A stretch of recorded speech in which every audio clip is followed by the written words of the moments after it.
너도 엄마를 잃었구나. 남편 없이 홀로 핏덩이를 키워야 하는 가난한 처지.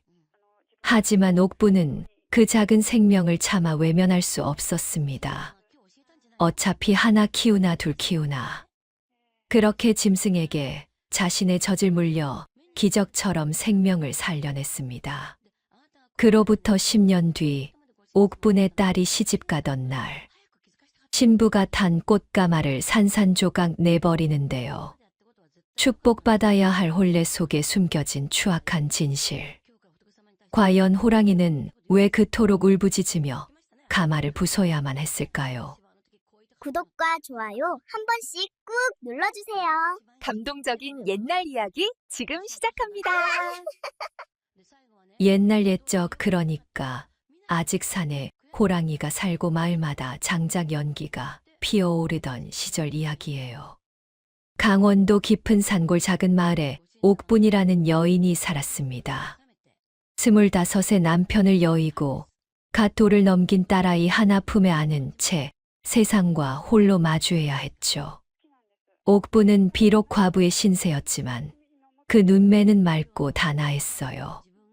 허리가 잘록하고 어깨선이 곱던 처녀 시절 모습이 아직 남아 있었지만 거친 삶의 파도는 그녀의 손을 갈라지게 만들었습니다. 겨울이면 손가락 마디마디가 트고 갈라져 피가 맺혔지만 옥부는 단 한 번도 불평하지 않았어요. 어린 딸 순이만 건강하게 자라준다면 그것만으로 충분하다 여겼으니까요. 그해 겨울은 유난히 혹독했습니다. 눈발이 무릎까지 쌓이고 바람은 뼈를 애는 듯 칼날처럼 날카로웠죠. 옥부는 새벽같이 일어나 산으로 향했어요. 집에는 딸아이에게 먹일 죽거리도 아궁이에 넣을 장작도 바닥이 났거든요. 순아, 엄마 금방 올게. 착하게 자고 있어. 잠든 딸의 이마에 입술을 대고 옥부는 낡은 지게를 지고 어둠 속으로 걸음을 옮겼습니다. 달빛에 비친 눈밭이 푸르스름하게 빛났고 발이 빠질 때마다 심장이 조여왔어요. 한참을 산 길을 헤매던 옥분의 발걸음이 우뚝 멈췄습니다. 덤불 사이에서 희미하게 들려오는 소리가 귓가를 파고들었거든요. 끼익, 끼익. 처음엔 들짐승의 울음인가 싶었어요. 하지만 가만히 귀 기울여 보니 그건 분명 살려달라는 비명이었습니다. 옥부는 조심스레 눈 덮인 덤불을 헤치고 다가갔어요. 그리고 그 순간 옥분의 눈이 휘둥그레졌죠. 새끼 호랑이였어요. 겨우 강하지만 한 크기에 아직 눈도 제대로 뜨지 못한 핏덩이가 눈 위에 쓰러져 있었습니다. 녀석의 몸은 이미 싸늘하게 식어가고 있었어요. 젖은 털 사이로 갈비뼈가 드러나 보였고 가느다란 숨소리가 끊어질 듯 이어지고 있었죠. 어머, 이럴 수가. 옥부는 무릎을 꿇고 떨리는 손으로 새끼의 몸을 만졌습니다. 차가웠어요.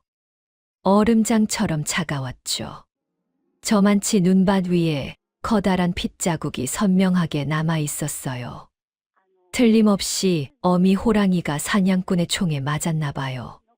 새끼를 지키려다 쓰러진 어미의 마지막 몸부림이 눈 위에 그대로 새겨져 있었습니다. 옥분의 가슴이 쿵 내려앉았어요. 너도 엄마를 잃었구나. 자신도 모르게 눈물이 볼을 타고 흘러내렸습니다. 과부가 되어 홀로 아이를 키우는 자신의 처지와 어미 잃은 새끼의 모습이 겹쳐 보였거든요. 머리로는 알고 있었어요. 이건 호랑이라는 걸, 짐승이라는 걸요. 크면 사람도 해칠 수 있는 무서운 존재라는 걸 모를 리 없었죠. 하지만 옥부는 외면할 수 없었습니다. 이대로 두면 해가 뜨기도 전에 이 작은 생명은 싸늘하게 식어버릴 테니까요. 에라, 모르겠다.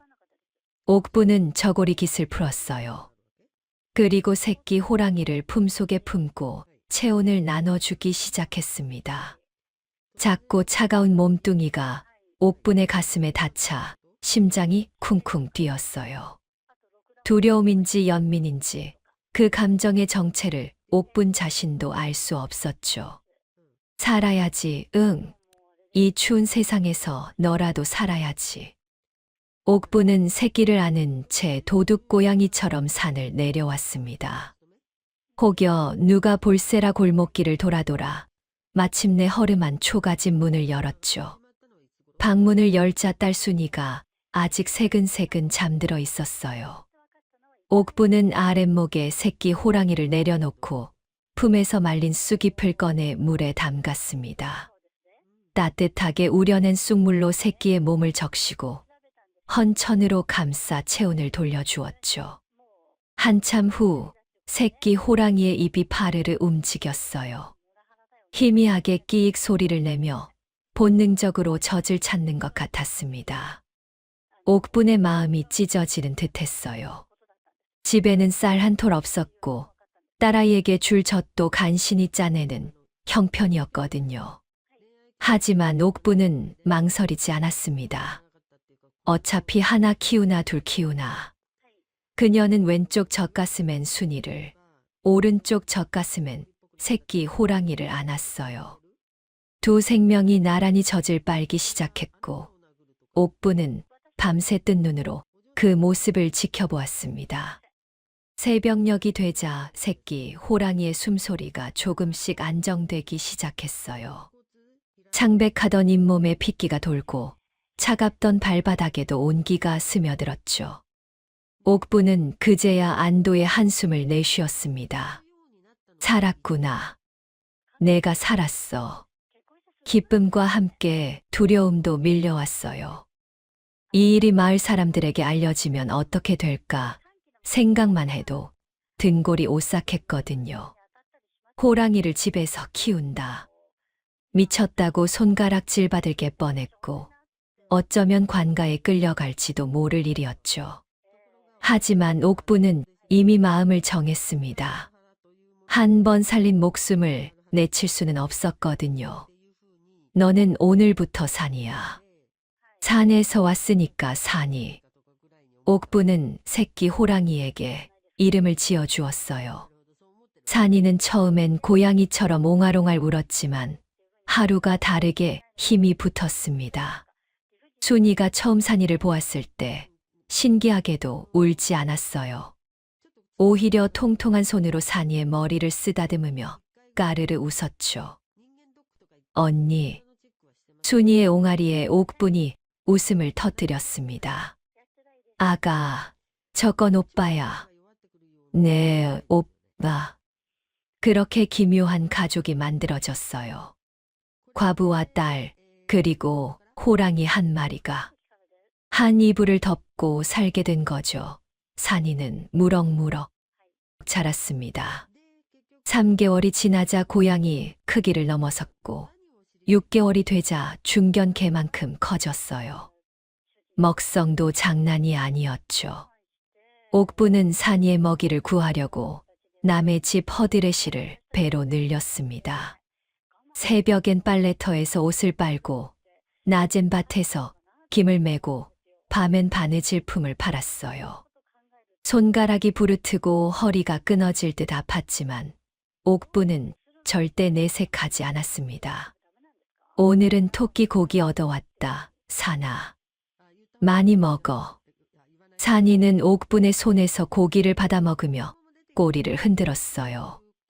마치 강아지처럼 말이에요. 순이와 산이는 정말로 남매처럼 자랐습니다. 순이가 넘어지면 산이가 달려와 핥아 주었고 산이가 울면 순이가 토닥토닥 쓰다듬어 주었죠. 어느 봄날이었어요. 순이가 마을 어귀에서 동네 아이들에게 둘러싸여 있었습니다. 야, 옥분네 거짓 딸. 냄새 나니까 저리 가. 쯧쯧, 아버지도 없는 것이. 아이들이 순이를 밀치고 흙을 뿌렸어요.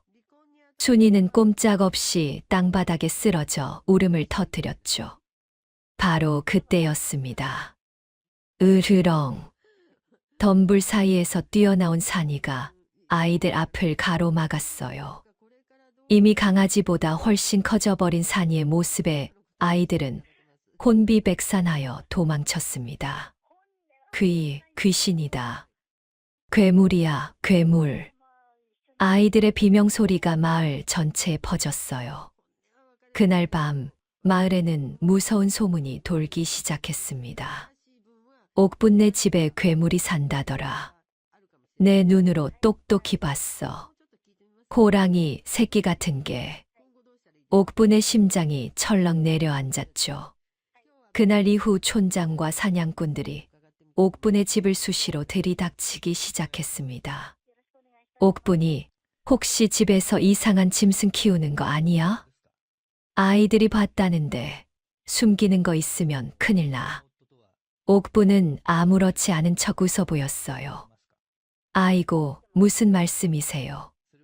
먹고 살기도 힘든데 짐승은 무슨. 하지만 가슴은 터질 듯 쿵쾅거렸습니다. 옥분은 산이를 광에 숨기고 소금 포대 뒤에 가려두고 날마다 전전긍긍하며 살았어요. 그러나 산이는 멈추지 않고 자라났습니다. 1년이 지나자 송아지만큼 커졌고 더 이상 집 안에 숨겨둘 수가 없었죠. 옥분은 매일 밤 산이의 등을 쓰다듬으며 눈물을 삼켰어요. 이대로 두면 마을 사람들에게 발각되어 산이는 죽음을 당할 게 뻔했거든요. 드디어 결심을 굳힌 날이 왔습니다. 옥분은 새벽녘에 산이를 데리고 깊은 산으로 향했어요.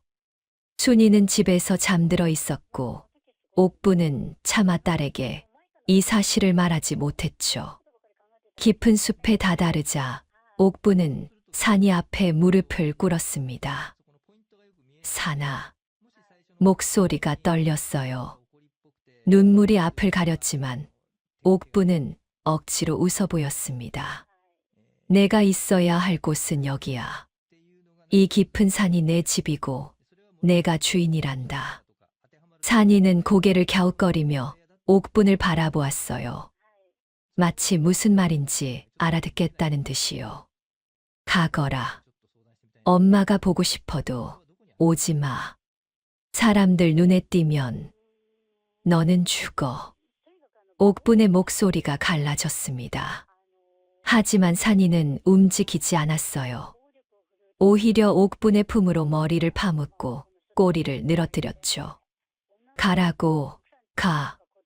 옥분은 발을 구르며 소리쳤지만 산이는 꿈쩍도 않았습니다. 결국 옥분은 모질게 산이의 등짝을 손바닥으로 내려쳤어요. 한 대, 두 대, 세 대. 가란 말이야. 그제야 산이가 뒷걸음질 쳤습니다. 상처받은 눈으로 옥분을 바라보며 천천히 숲속으로 물러났죠. 몇 번이고 뒤를 돌아보았어요. 그때마다 옥분은 손을 휘저으며 쫓아냈습니다. 마침내 산이의 모습이 어둠 속으로 사라지자 옥분은 그 자리에 주저앉아 목 놓아 울었습니다. 젖을 물리고 밤을 새워 지킨 아이를 제 손으로 쫓아낸 어미의 통곡이었죠. 그날 이후로도 산이는 잊지 않았습니다. 밤마다 옥분의 집 앞마당에 꿩이나 토끼가 놓여 있었거든요. 산이가 물어다 놓은 것이 분명했어요. 옥분은 그 흔적을 볼 때마다 가슴이 미어졌습니다. 마을 사람들 눈에 띌까봐 날이 밝기 전에 치워버리면서도 속으로는 산이의 안부를 빌었죠. 고맙다, 우리 아들. 건강하게만 살아다오. 그렇게 10년의 세월이 흘렀습니다. 순이는 어느덧 18 처녀가 되었고 옥분의 머리카락엔 서리가 내려앉았어요. 산이의 기억은 모녀의 가슴 속에 따뜻한 그리움으로 남아 있었습니다. 가끔 멀리서 호랑이 울음소리가 들려올 때면 순이는 창밖을 바라보며 중얼거렸죠. 산이 오빠, 잘 있는 거겠지? 옥분은 그런 딸의 머리를 쓰다듬으며 고개를 끄덕였습니다. 그래, 분명 잘 있을 거야. 저 깊은 산 어딘가에서. 아무도 몰랐어요. 그 호랑이가 멀지 않은 곳에서 늘 모녀를 지켜보고 있었다는 것을요. 10년의 세월이 흐르는 동안 순이는 어느덧 18 처녀로 성장했습니다. 어릴 적 통통하던 볼은 갸름해졌고 맑던 눈동자는 더욱 깊어졌어요. 가난한 집안 형편에도 불구하고 순이는 늘 단정하게 머리를 빗었고 낡은 치마 저고리도 빨아 입으면 새 것처럼 깔끔했죠. 무엇보다 순이의 효심은 마을 전체의 소문이 자자했습니다. 옥분네 딸 순이 말이야. 새벽부터 일어나 어머니 물 길어다 드린다더라. 그 아이는 타고난 천성이 곱구만. 저런 딸 둔 옥분이가 부럽네. 마을 안악들 사이에서 순이 이야기가 나올 때면 하나같이 혀를 내둘렀어요. 고운 얼굴에 착한 심성까지 어디 하나 흠잡을 데가 없었거든요. 옥부는 그런 딸이 자랑스러우면서도 한편으론 가슴이 아렸습니다. 자신이 물려줄 수 있는 건 빈 쌀독과 기울어진 초가집뿐이었으니까요. 순아, 미안하다.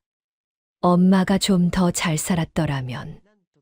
옥분이 혼잣말처럼 중얼거리면 순이는 언제나 환하게 웃으며 대답했어요. 어머니, 전 지금이 좋아요. 어머니랑 함께라면 그걸로 충분해요. 그 말 한마디에 옥분의 눈시울이 붉어지곤 했습니다. 딸의 맑은 마음이 고마우면서도 가난이라는 굴레가 원망스러웠죠.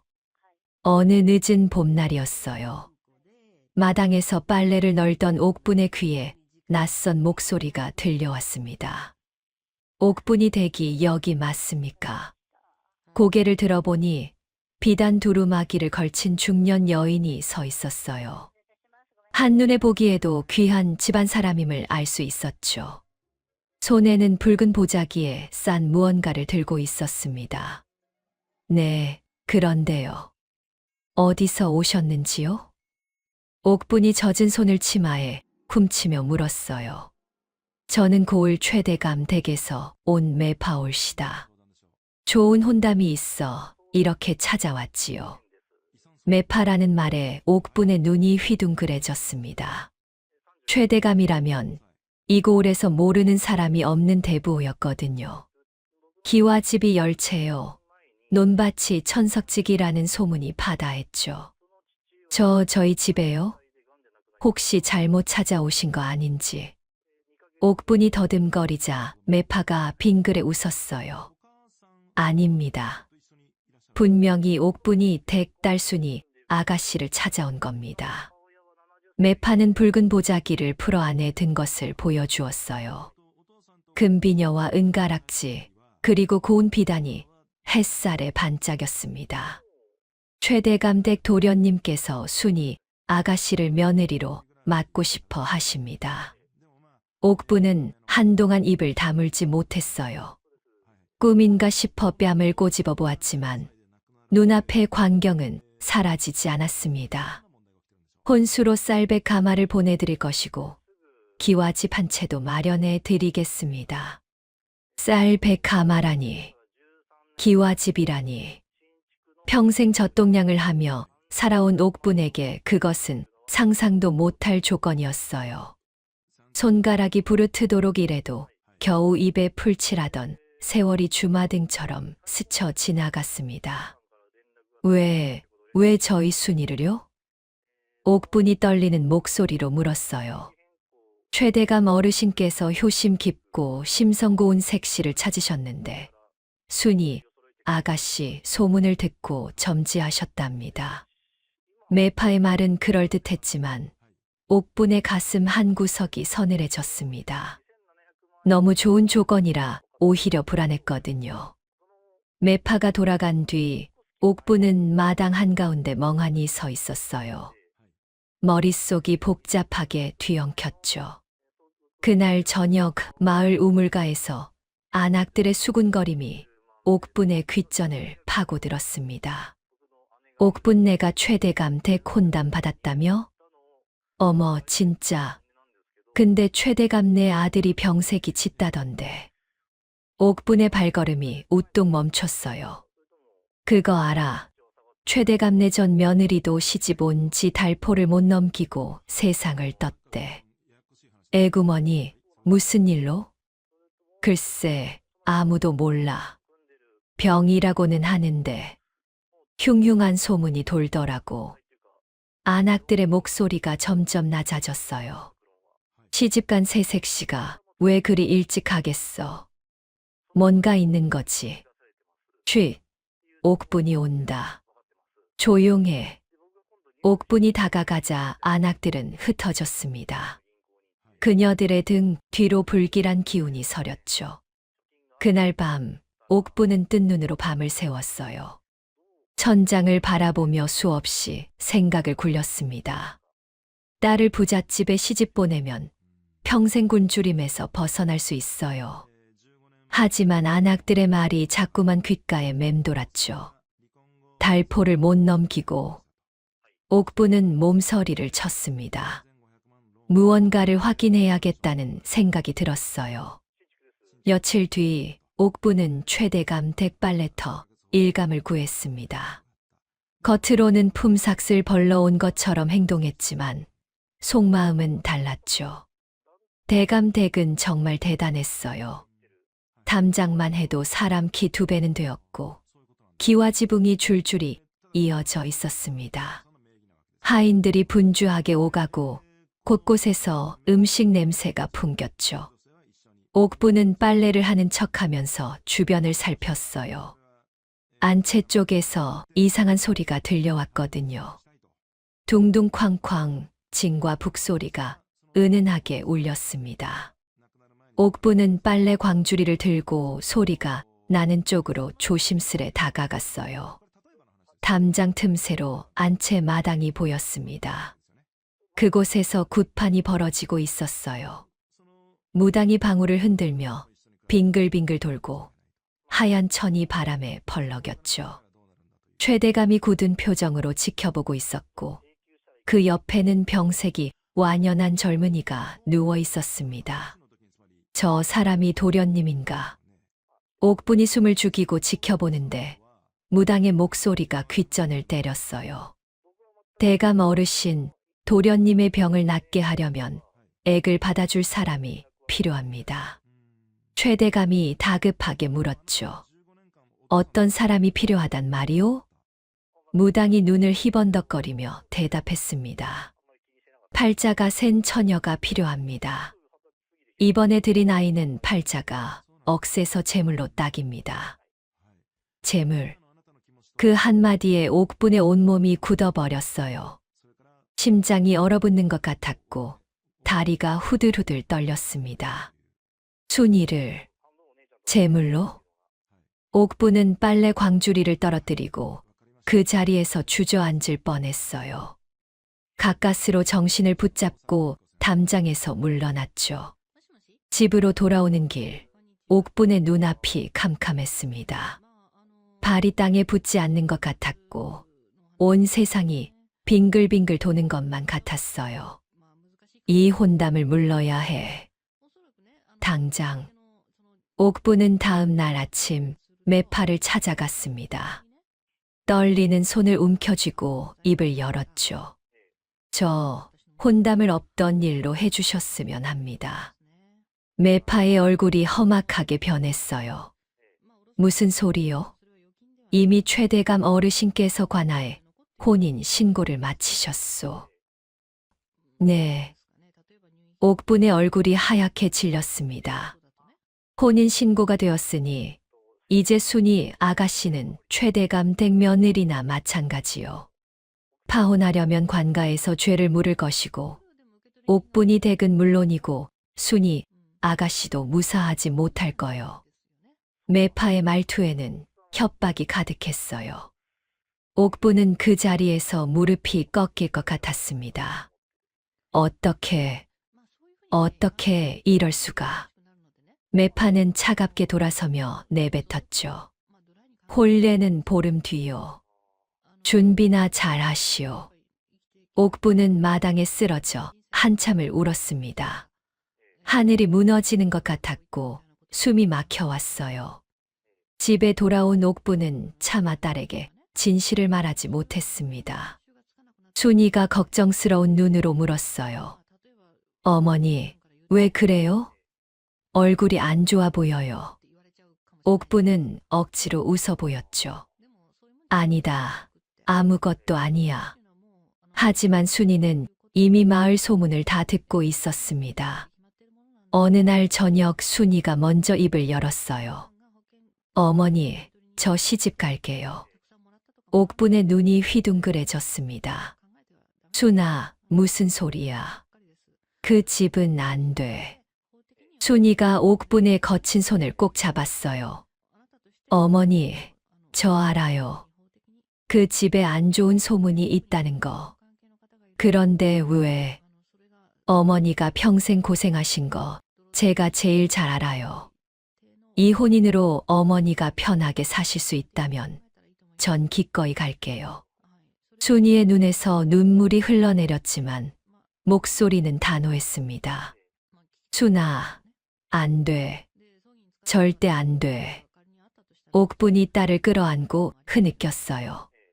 두 모녀는 밤새 부둥켜 안고 울었습니다. 혼례가 열흘 앞으로 다가왔을 때 함이 들어왔어요. 붉은 보자기에 쌓인 함을 함진아비가 머리에 이고 왔죠. 그런데 마당에 들어서던 함진아비가 문턱에 발을 헛디뎠습니다. 휘청 하더니 함이 땅바닥으로 떨어졌어요. 와장창. 함 안에 든 박이 깨지며 조각이 사방으로 흩어졌습니다. 마을 사람들의 얼굴이 하얗게 질렸죠. 에고, 불길해라. 함이 깨지다니 이런 징조가 어디 있어. 수군거림이 퍼져나갔지만 최대감 측 사람들은 애써 태연한 척했어요. 괜찮습니다. 새 함을 가져오면 되지요. 옥분의 가슴이 쿵쿵 내려앉았습니다. 이미 불안감으로 온몸이 떨리고 있었거든요. 며칠 뒤 예물로 온 비단 보따리가 도착했어요. 옥분이 떨리는 손으로 보따리를 풀었습니다.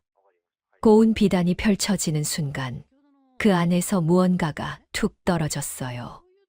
까마귀였습니다. 목이 꺾인 까마귀 한 마리가 비단 사이에 숨겨져 있었죠. 으악! 옥분이 비명을 질렀어요. 순이도 놀라 뒤로 물러났습니다. 최대감 측에서 달려온 하인이 황급히 까마귀를 치우며 말했죠. 이건 누군가의 질투입니다. 혼사를 시기하는 자가 한 짓이에요. 걱정 마십시오. 하지만 옥분은 알 수 있었어요. 이것이 단순한 질투가 아니라는 것을요. 그날 밤부터 옥분은 악몽에 시달렸습니다. 어둠 속에서 거대한 짐승이 나타났어요. 호랑이 눈을 한 그 짐승은 붉은 눈을 번뜩이며 옥분에게 다가왔죠. 가지 마라. 가지 마라. 짐승이 으르렁거리며 말했어요. 그리고는 순이의 치마를 입에 물고 끌어당겼습니다. 사나? 너 산이니? 옥분이 소리쳤지만 짐승은 대답 없이 어둠 속으로 사라졌어요. 번쩍 눈을 떴을 때 옥분의 등은 식은땀으로 흠뻑 젖어 있었습니다.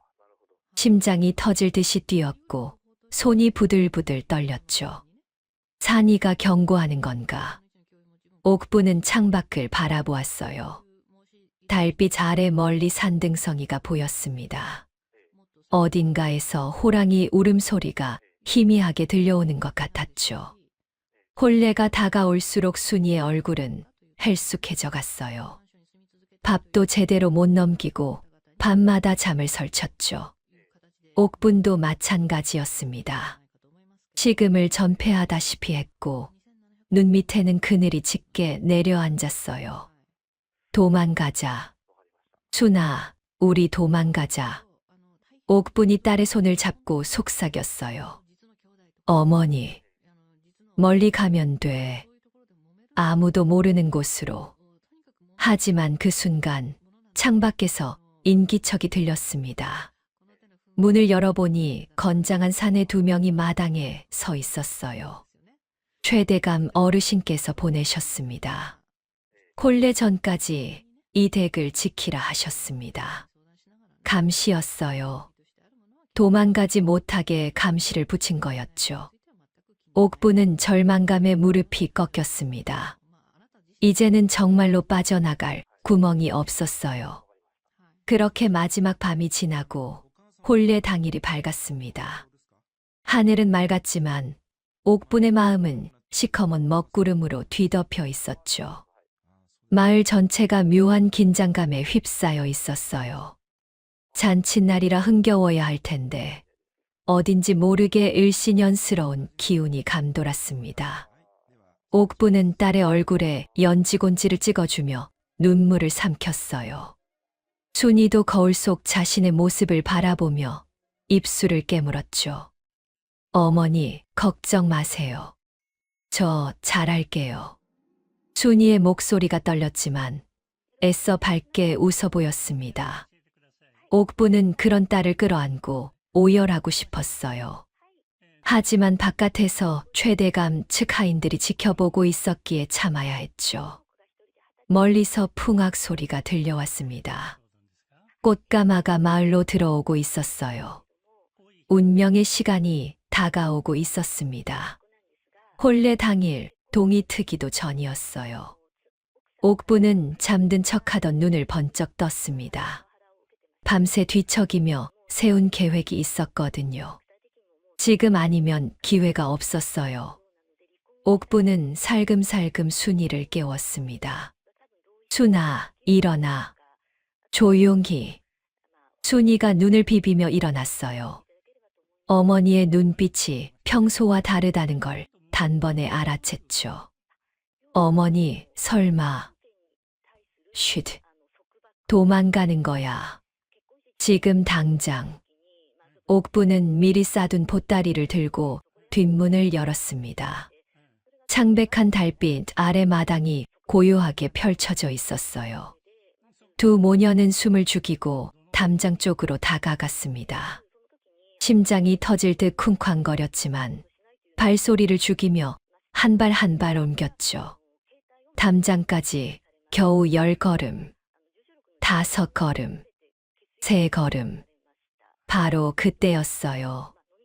어디 가시오. 어둠 속에서 횃불이 번쩍 켜졌습니다. 최대감 댁 하인들이 사방에서 뛰어나왔어요. 잡아라. 놓치지 마. 옥분이 순이의 손을 잡고 달리려 했지만 이미 늦었습니다. 건장한 사내들이 2 모녀를 에워쌌죠. 놓으시오. 제 딸이에요. 옥분이 발버둥 쳤지만 사내들의 힘을 당해낼 수 없었어요. 순이도 끌려가며 비명을 질렀습니다. 어머니, 2 모녀가 갈라졌어요. 순이는 안채 쪽으로 끌려갔고 옥분은 반대편으로 끌려갔죠. 옥분이 끌려간 곳은 집 뒤편의 허름한 헛간이었습니다. 사내들이 옥분을 밀어넣고 문을 걸어 잠갔어요. 소리치면 더 큰일 납니다. 가만히 계시오. 옥분은 문을 두드리며 울부짖었습니다. 내 딸을 돌려줘요. 제발. 하지만 대답은 없었어요. 어둠 속에서 옥분의 절규만 공허하게 울렸습니다. 한편 순이는 안채로 끌려가 방에 갇혔어요. 날이 밝자 하녀들이 들어와 순이를 일으켜 세웠습니다. 아가씨, 화장하셔야지요. 순이가 눈물을 훔치며 물었어요. 어머니는요? 어머니는 어디 계세요? 하녀가 눈을 피하며 대답했습니다. 어머님께서는 갑자기 편찮으셔서 방에 누워 계십니다. 혼례가 끝나면 뵐 수 있을 거예요. 거짓말이라는 걸 순이도 알았어요. 하지만 붙잡힌 몸으로 어찌할 도리가 없었죠. 순이는 거울 앞에 앉아 눈물의 화장을 받았습니다. 연지를 바를 때마다 눈물이 흘러내렸고 하녀가 몇 번이나 다시 발라주어야 했어요. 얼마 후 마당에서 웅성거리는 소리가 들려왔습니다. 꽃가마가 도착한 거였죠. 순이가 방문을 열고 나가보니 마당 한가운데 가마가 놓여 있었어요. 그런데 그 가마가 이상했습니다. 보통 꽃가마보다 훨씬 컸어요. 그리고 창이 없었죠. 사방이 꽁꽁 막혀 있어서 안이 전혀 보이지 않았습니다.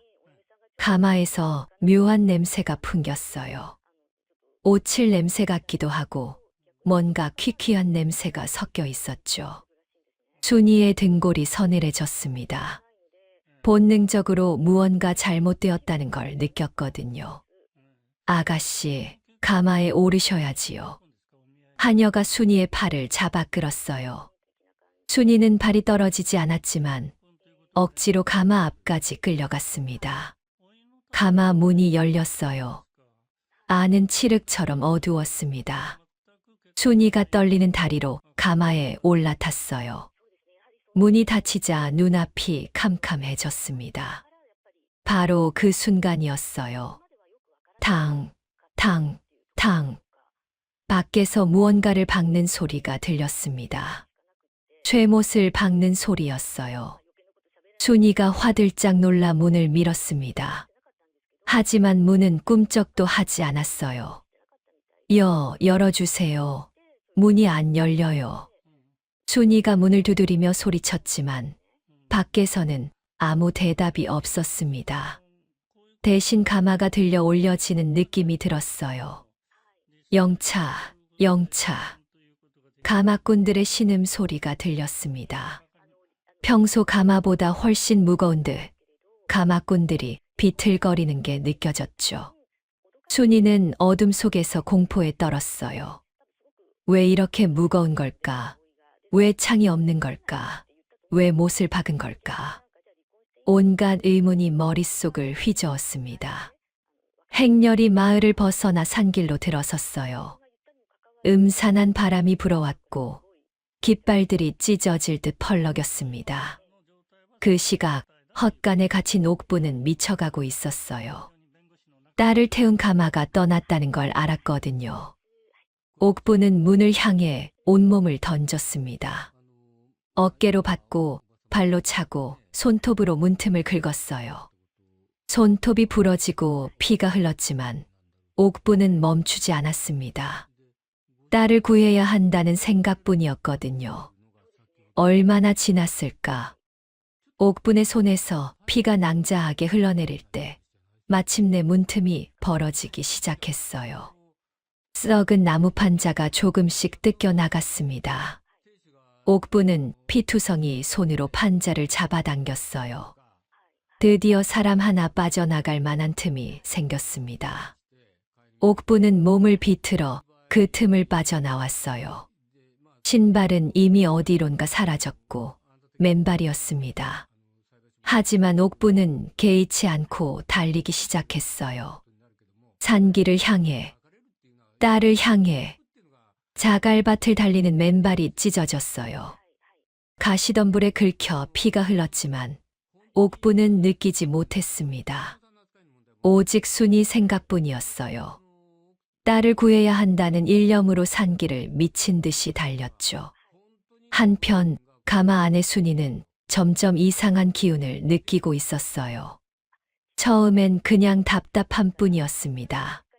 하지만 시간이 지나자 발밑에서 묘한 소리가 들리기 시작했어요. 스르륵, 슉슉. 무언가 기어다니는 소리였습니다. 순이의 온몸에 소름이 돋았어요. 뭐야. 순이가 벌벌 떨며 발을 움츠렸습니다. 바로 그때 차가운 것이 발목을 스쳤어요. 미끈미끈하고 차가운 감촉. 마치 뱀 같은. 으악. 순이가 비명을 질렀습니다. 하지만 밖에서는 북소리와 징소리가 요란하게 울려 순이의 비명은 묻혀버렸어요. 순이는 공포에 질려 가마 구석으로 몸을 웅크렸습니다. 어둠 속에서 무언가가 발밑을 기어다니는 게 느껴졌거든요. 한 마리가 아니었어요. 스르륵, 스르륵. 여러 개의 소리가 사방에서 들려왔습니다. 행렬이 점점 깊은 산속으로 들어갔어요. 이윽고 호랑이 고개라 불리는 험준한 구간에 접어들었습니다. 이 고개는 예로부터 호랑이가 자주 나타나 그런 이름이 붙었다고 해요. 험한 절벽과 깊은 계곡이 이어지는 위험한 곳이었죠. 행렬이 고개에 진입하자 말들이 갑자기 요동치기 시작했어요. 히잉. 말들이 앞발을 들며 울부짖었습니다. 마부들이 고삐를 잡아당겼지만 말들은 더욱 날뛰었어요. 왜 이러는 거야, 이놈아.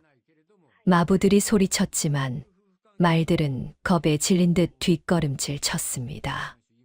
그때 협곡 사이로 으스스한 바람이 불어왔어요. 그 바람 소리가 마치 곡소리처럼 들렸습니다. 우웅, 우웅. 사람들의 얼굴에 불안이 스쳤어요. 분명 잔치날인데 상여 행렬 같은 분위기가 감돌았거든요. 선두에 섰던 무관이 앞을 살피다가 갑자기 멈춰 섰습니다.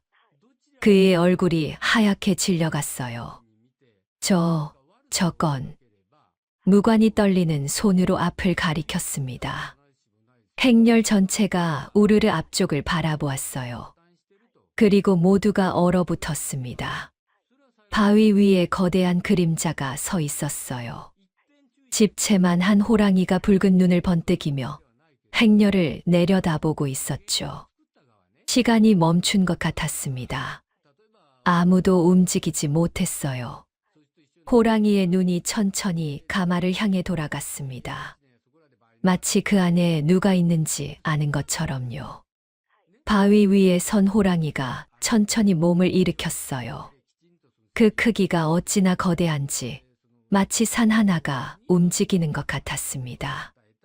호랑이가 입을 벌렸어요. 흥.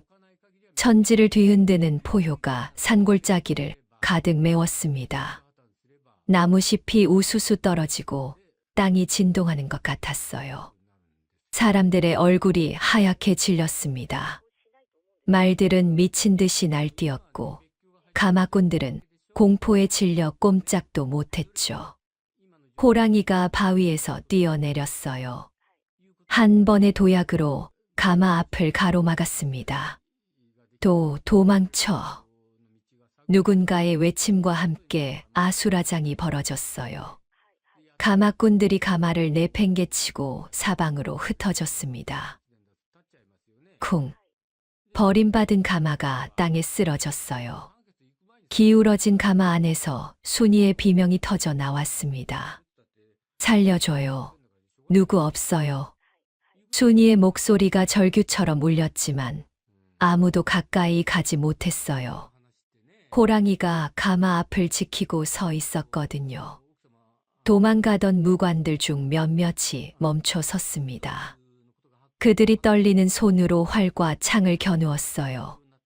포위에 저 짐승을 쓰러뜨려야 한다. 무관들이 호랑이를 에워쌌습니다.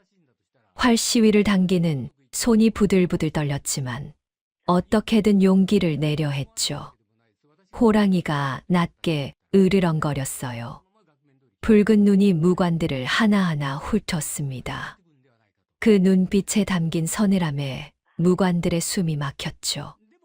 일촉즉발의 순간이었어요. 누군가 활을 쏘면 피바람이 불 것 같았습니다. 바로 그때였어요. 멈춰요. 쏘지 마시오. 산길 저편에서 여인의 외침이 들려왔습니다. 모두의 시선이 그쪽으로 향했어요. 산발한 머리에 피투성이 맨발을 한 여인이 비틀거리며 나타났습니다. 옷은 찢어지고 얼굴은 땀과 먼지로 범벅이 되어 있었어요. 옥분이었습니다. 숨이 턱까지 차올라 말도 제대로 못하면서 옥분은 필사적으로 달려왔어요. 그리고 호랑이와 무관들 사이로 뛰어들었습니다. 쏘지 마시오. 제발 쏘지 마시오. 옥분이 두 팔을 벌려 호랑이를 가렸어요. 무관들이 당황해서 화를 내렸습니다. 이 여인이 미쳤나? 호랑이 앞에 뛰어들다니. 사람들이 수군거렸지만 옥분은 개의치 않았어요. 이 아이는 내 자식이에요. 옥분의 외침에 사람들의 입이 떡 벌어졌습니다. 뭐라고? 호랑이가 자식이라니? 진짜 미친 거 아냐? 혀를 끌끌 차는 소리가 여기저기서 들렸어요. 하지만 옥분은 그들을 보지 않았습니다. 옥분의 눈은 오직 호랑이만 바라보고 있었어요. 10년 전 피눈물을 흘리며 떠나보냈던 그의 아이. 호랑이도 옥분을 바라보았습니다. 붉게 충혈된 눈이 조금씩 누그러지는 것 같았어요. 호랑이가 천천히 옥분에게 다가왔습니다. 무관들이 긴장했지만 옥분은 움직이지 않았어요. 호랑이가 옥분의 피 묻은 발 앞에 멈춰 섰습니다. 그리고 코를 킁킁거리며 냄새를 맡았어요. 옥분의 심장이 멎을 것 같았습니다. 떨리는 손을 천천히 들어 호랑이의 콧등을 향해 뻗었어요. 손끝이 호랑이의 털에 닿았습니다. 부드럽고 따뜻한 감촉이 전해졌어요. 사나. 옥분의 목소리가 떨렸습니다. 우리 산이 맞지? 그때 그 아이 맞지? 호랑이의 눈에서 무언가가 반짝였어요. 마치 눈물처럼요. 옥분이 호랑이의 목을 끌어안았습니다. 10년 만의 재회였어요. 사나, 우리 사나. 옥분의 오열이 산골짜기에 울려 퍼졌습니다. 그동안 삼켜왔던 그리움이 눈물이 되어 쏟아져 나왔어요. 호랑이가 거친 혀로 옥분의 뺨을 핥았습니다. 마치 어린 시절 그랬던 것처럼요. 사람들은 그 광경을 멍하니 지켜보았어요. 저 여인과 호랑이 사이에 무슨 사연이 있는 건지 아무도 감히 끼어들 수 없었습니다. 그때 쓰러진 가마에서 순이의 울음소리가 들려왔어요. 어머니 맞죠? 저 여기 있어요. 옥분이 화들짝 놀라 가마 쪽을 바라보았습니다. 딸의 목소리를 듣자 정신이 번쩍 들었거든요. 순아, 괜찮아? 옥분이 가마로 달려가려 했어요. 하지만 호랑이가 먼저 움직였습니다. 산이가 쓰러진 가마 앞에 섰어요. 그리고 앞발을 높이 들어 가마 지붕을 내려쳤습니다. 쾅! 단 한 번의 일격에 가마 지붕이 산산조각 났어요. 나무 파편이 사방으로 흩어졌습니다. 이제 가마 내부가 드러났어요. 순이가 구석에 웅크리고 있는 것이 보였습니다.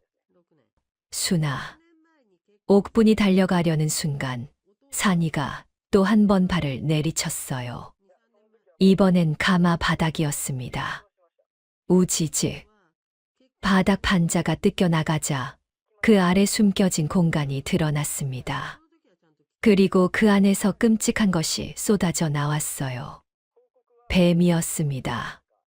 수십 마리의 뱀이 우글우글 기어 나왔어요.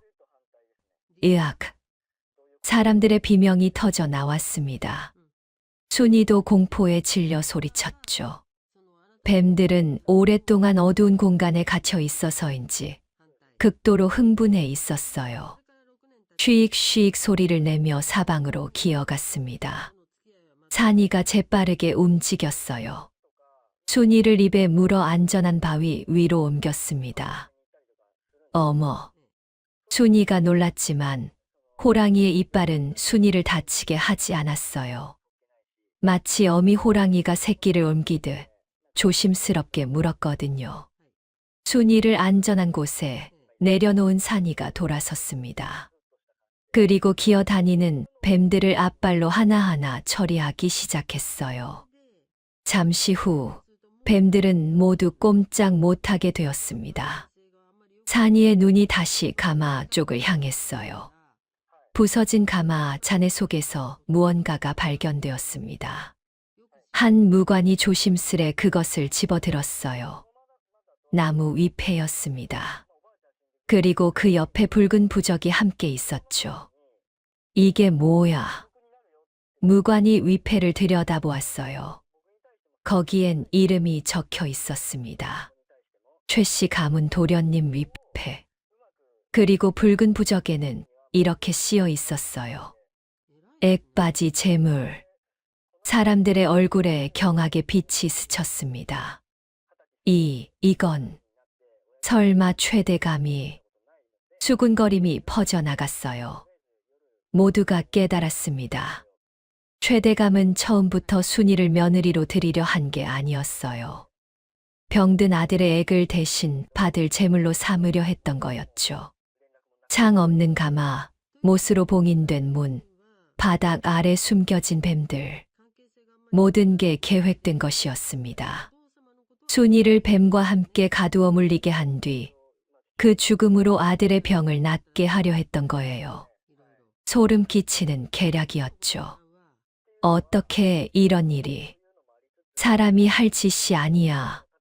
사람들의 분노가 터져 나왔습니다. 옥부는 순이를 끌어안고 펑펑 울었어요. 조금만 늦었어도 딸을 영영 잃을 뻔했거든요. 순아, 다행이다. 정말 다행이야. 순이도 어머니를 꼭 껴안았습니다. 어머니, 무서웠어요. 정말 무서웠어요. 두 모녀가 부둥켜 안고 우는 모습을 산이가 묵묵히 지켜보았어요. 그 눈빛에는 안도와 함께 뭔가 다른 감정이 담겨 있었습니다. 바로 그때 행렬 뒤쪽에서 소란이 일었어요. 뒤따라오던 가마 하나가 보였습니다. 최대감의 가마였어요. 가마 안에서 최대감이 고개를 내밀었습니다. 그의 얼굴은 하얗게 질려 있었어요. 산이의 붉게 충혈된 눈이 천천히 최대감을 향해 돌아갔습니다. 낮고 깊은 으르렁거림이 목구멍에서 흘러나왔어요. 최대감의 몸이 부르르 떨렸습니다. 자신의 계략이 탈로 났다는 걸, 그리고 이제 대가를 치러야 한다는 걸 깨달았거든요. 산이가 천천히 최대감을 향해 걸음을 옮기기 시작했습니다. 산이의 붉은 눈이 최대감을 향해 고정되었어요. 묵직한 발걸음이 한 걸음 다가갔습니다. 최대감의 얼굴이 창백해졌어요. 자신의 계략이 모두 드러난 지금 도망칠 곳이 없었거든요. 최대감이 하인들 뒤로 숨으며 악을 썼습니다. 뭘 하고 있느냐? 저 짐승을 당장 쓰러뜨려. 하지만 하인들은 움직이지 않았어요. 오히려 슬금슬금 뒷걸음질 치며 주인에게서 멀어졌습니다. 어르신, 저희는 저런 짓을 하셨으면서. 하인들의 눈빛에 분노와 경멸이 담겨 있었어요. 평소 최대감의 횡포에 고개를 숙여왔지만 이건 차마 눈뜨고 볼 수 없는 일이었거든요. 가난한 집딸을 속여 혼인시킨 뒤 뱀에게 물려 죽게 하려 했다니. 그 잔혹함에 하인들조차 등을 돌렸습니다. 이놈들, 감히 주인을 배신해. 최대감이 발을 동동 굴렀지만 아무도 귀 기울이지 않았어요. 산이가 점점 가까이 다가왔습니다. 으르렁거리지도 포효하지도 않았어요. 그저 묵직하고 느린 걸음으로 최대감을 압박했죠. 그 침묵이 더 무서웠습니다. 분노에 미친 짐승보다 차갑게 응시하는 눈빛이 더 소름 끼쳤거든요. 최대감이 뒷걸음질 치며 헛소리를 내뱉었어요. 내가 뭘 잘못했단 말이냐. 내 아들이 저승에서 외롭다는데 며느리 하나 보내주는 게 뭐 그리 큰 죄냐. 그 말을 들은 순간 옥분의 눈이 뒤집혔습니다. 뭐라고요? 옥분이 최대감에게 달려들었어요. 두 손으로 최대감의 멱살을 움켜쥐고 흔들었습니다. 내 딸이 무슨 죄가 있다고. 우리 순이가 무슨 잘못을 했다고. 옥분의 목소리가 찢어질 듯 울렸어요. 평생 참아왔던 서름이, 분노가 한꺼번에 터져 나왔습니다. 가난하다고 우습게 봤어요? 없는 사람은 사람도 아닌 줄 알았어요? 옥분의 눈에서 눈물이 쏟아졌어요. 하지만 그 눈물에는 슬픔보다 분노가 더 많이 담겨 있었습니다. 평생을 손발이 닳도록 일했어요. 딸 하나 잘 키워보겠다고 밤낮 없이 일했다고요. 옥분이 최대감을 밀쳤어요. 비틀거리는 최대감의 얼굴에는 두려움만 가득했습니다. 그런데 당신은 내 딸을 제물로 쓰려 했어. 옥분의 절규가 산골짜기에 메아리 쳤습니다.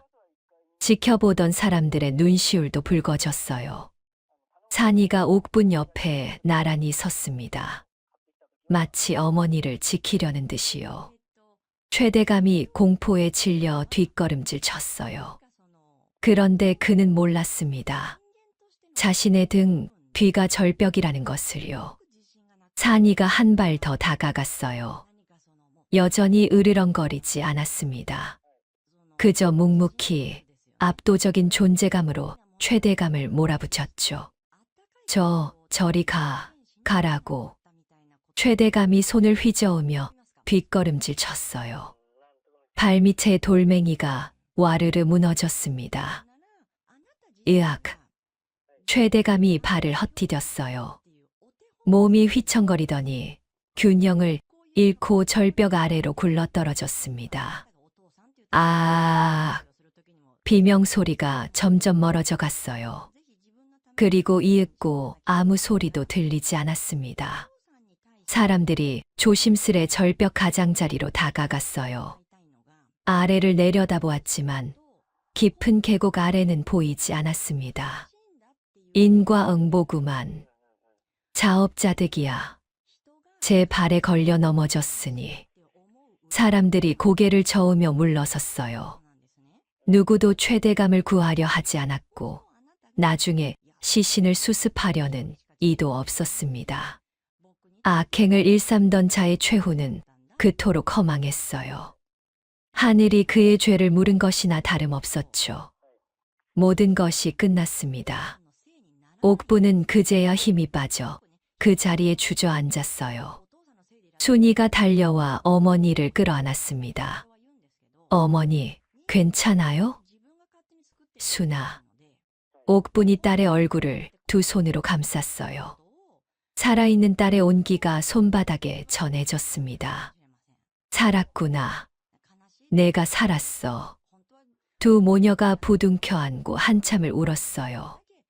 죽음의 문턱에서 돌아온 기쁨이 눈물이 되어 흘러내렸습니다. 산이가 조용히 두 모녀 곁으로 다가왔어요. 옥분이 고개를 들어 산이를 바라보았습니다. 산아. 옥분이 떨리는 손을 뻗어 산이의 머리를 쓰다듬었어요. 산이가 눈을 지그시 감았습니다. 고맙다, 우리 아들. 내가 아니었으면. 옥분의 목소리가 떨렸어요. 산이가 옥분의 손에 머리를 비볐습니다. 순이도 산이에게 다가갔어요. 산이 오빠, 정말 오랜만이야. 순이가 산이의 목을 끌어안았습니다. 어린 시절 함께 뒹굴며 놀던 그 호랑이였어요. 산이가 거친 혀로 순이의 뺨을 핥았습니다. 마치 예전처럼요.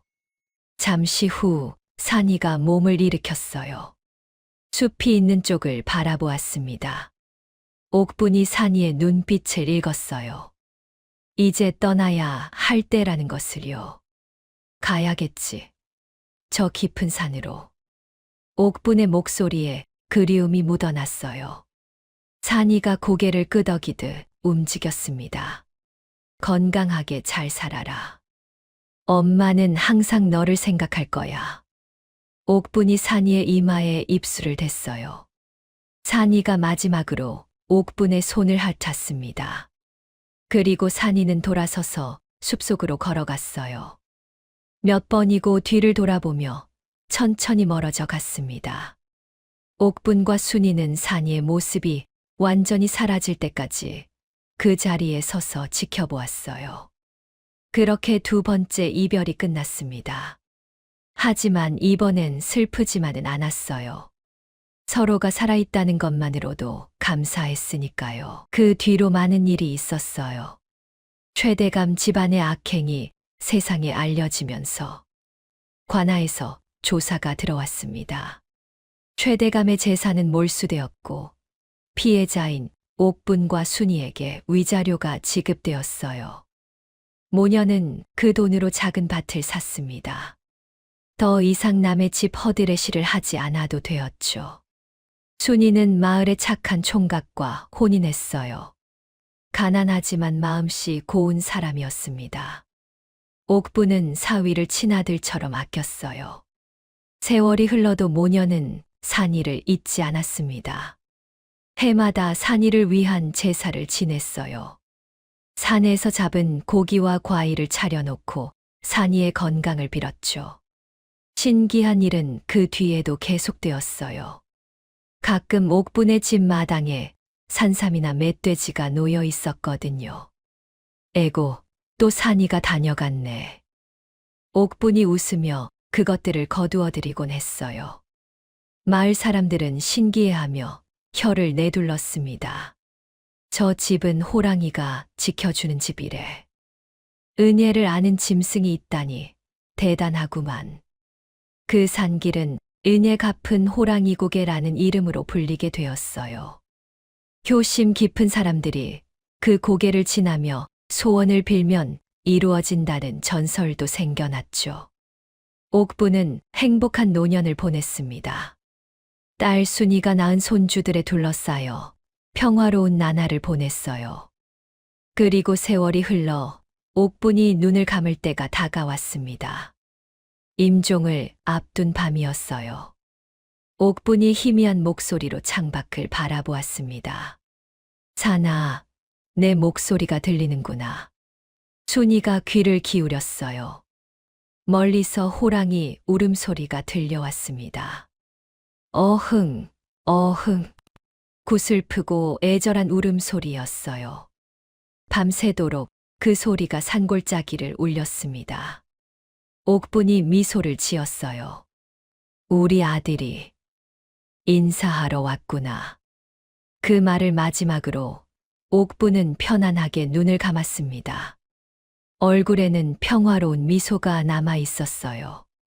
장례를 치르는 날에도 멀리서 호랑이 울음소리가 들렸다고 해요.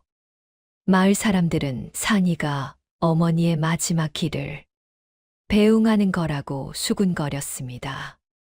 이 이야기는 오랫동안 사람들 사이에서 전해져 내려왔어요.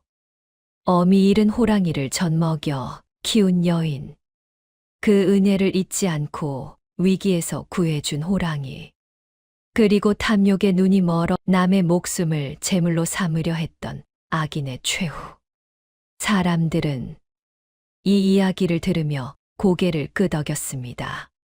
짐승도 은혜를 알고 갚는데 사람이 어찌 짐승만 못할 수 있겠느냐고요.